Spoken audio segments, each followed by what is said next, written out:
and I drive forward with my upper body. And they're moving it, yep. They're moving at the same rate and they actually catch up. And that's why we see so many players, guys, stand up at the moment of impact, because the effect that that has on the shaft is it just gets steep. Thanks for tuning in, guys. Kerrod Gray here on the range today at the Osprey Point Golf Club, Don Law Golf Academy in Boca Raton, South Florida. Standing next to me, I got the man, Kenny Leach. Kenny, pleased to have you here, mate. Thank you, man. We got some great content for you guys today. We're going to be talking about eliminating the slice through controlling the hubs of your body throughout the motion, not only the setup, the backswing, and some downswing. If you're struggling with curving the ball too much left to right for the right-hander, vice versa for the left, well, this video, this is for you.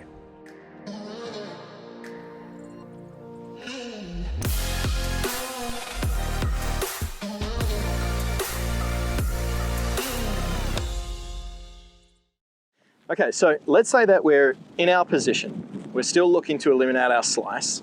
The hips are slightly forward, I'm set.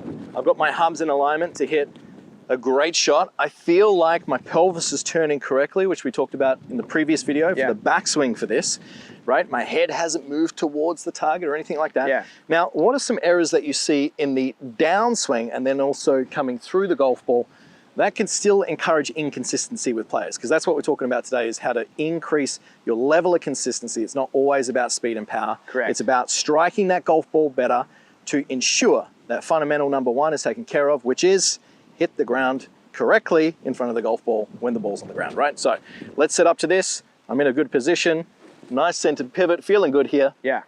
What do we see from here? So a slicer of the golf ball, and in reference to the hubs, from here, again, our center hub, right, will start to outrun the bottom and pelvis hub, right? So this, for example, like if you were to say, obviously you're trying to make a move forward here, but the first move forward, you being a ground pressure guy, what do you got to do? Yeah, we really got to feel that we're kind of squeezing underneath, for me, the ball of this left foot based on my foot flare.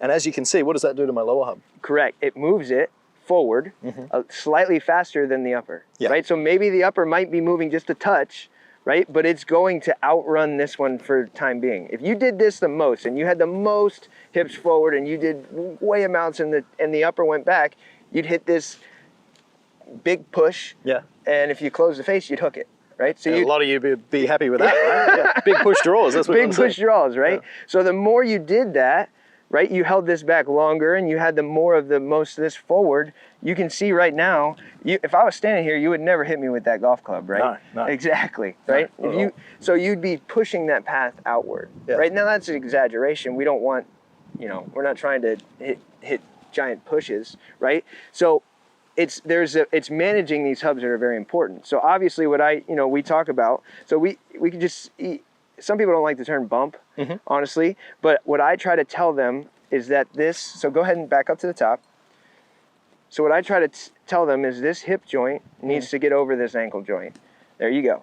That was beautiful. That felt great. So, oh my gosh. And that was really good, because I think bump gets misinterpreted sometimes. I agree. Because if I'm at the top of my swing, right, and I bump my hips, I see way too many players do this. Correct. So they lift their pelvis. And then what did you do with your chest? You pushed it back. It just went too far. Yeah, we're going to get big blocks, right? But we're going to get block slices. Correct. Correct. So it's like you have to manage them both, right? They're going to separate, but they're going to separate 1 to 2 inches. It's not crazy. Using these as a reference, right? And we talk about separation very quickly, but if I've got a reference for my pelvis and then one for my upper body, let's say I'm at the top of my swing here. Correct. When you say separation, when I get my lower body engaging, we can see that the distance between the hip stick and the shoulder stick actually increases a little bit, right? Correct. Rather than if I'm at the top of the swing here and I drive forward with my upper body. And they're moving it, they're moving at the same rate and they actually catch up. And that's why we see so many players, guys, stand up at the moment of impact, because the effect that that has on the shaft is it just gets steep. Your body stops rotating and then all of a sudden you're going to be up on your toes at impact, okay? So getting to the top of the swing, I feel like I'm in a good spot, and then feeling, like you said, you're going to get the shift of pressure down into this lead side. Correct. You can see that almost increases that gap between with what we've got with the hips and the shoulders just slightly, and then it starts to move into position when then they'll catch up a little bit further on in the piece, right? Correct. So if I'm at the top here, what else can I be looking for?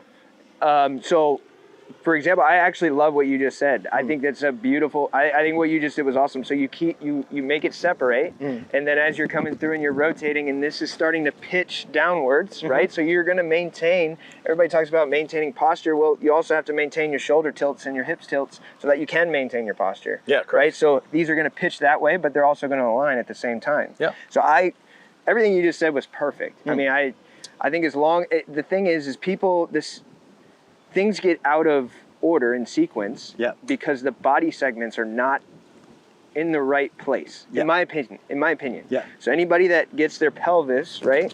Anybody that gets their pelvis too far behind, right?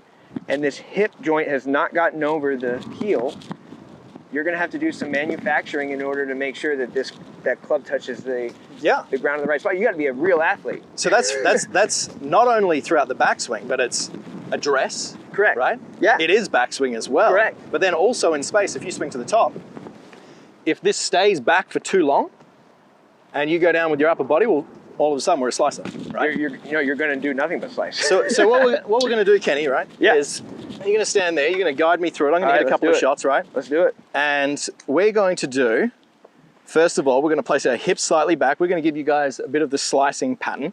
We're gonna have a bit of sway, so the hubs are moving away from the target. Correct. And then I'm also gonna start with the upper body driving. Tell me if this looks very similar to what you see with a lot of players. Felt weak, hurt my body. Didn't go very far. Didn't go very far at all. Yeah. So contact was poor. Contact was poor. You can hear it. Felt Feel really it, the down. vibration, the hands. Correct. So we're going to do the opposite, right? We're going to bump the hips slightly forward, right? Love it. From there, as we swing to the top, I'm making sure that my pelvis is turning in a circle. Beautiful. And then what I'm doing here is I'm feeling that I'm creating a slight increase of separation between the lower body and upper body. And as I do that, look what naturally happens to the shaft. It lays down. It lays down. So instead of trying to manipulate this shaft, right, Correct. through getting very open too early, relative to you as an individual and what you need to do. If you're a slicer of the golf ball, this is an incredibly good way for the shaft to actually lay down in front of you, so then you have the room to hit the draw. So let's put it all together, and see how I go.